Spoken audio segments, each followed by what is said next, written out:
I hope that my patients see in me a caring and compassionate physician that's also well-versed and knowledgeable in what I'm doing, that really cares about them and their baby, because I do, and who that they can turn to with any issue, whether it's with the heart or other aspects of the pregnancy, or even if they don't know where to go on the day of delivery, that they can reach out and that we will do our best to help them and guide them through this. At a very young age, I remember going to the hospital with my mother, who was a radiation tech, and I can't even really explain it. The smell of the hospital, everything about it, I always felt very intrigued by it from a young age and was very interested in going into that. And I remember going to the pediatrician and watching exactly what they were doing, and always very interested in that.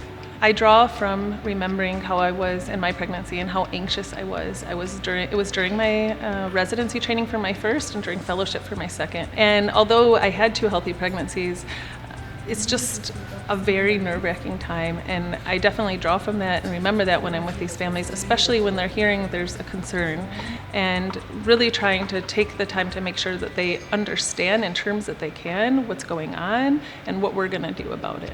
The first thing I try to do is, if the baby's heart is normal, really just tell them, look, things look reassuring. Now I want to talk to you about some other things and make sure I know everything about you and the baby, but because of course they're on edge and they're worried. I take a lot of time with my patients and really go through with imaging.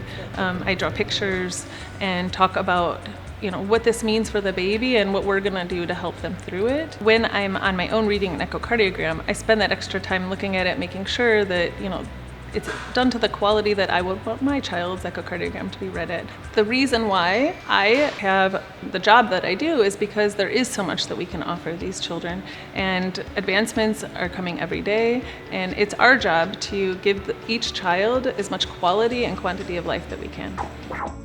I love it when my patients send me pictures of the children as they're growing up. Those are the things that make it worthwhile, all that we're doing, and remind me every day of why it's so important.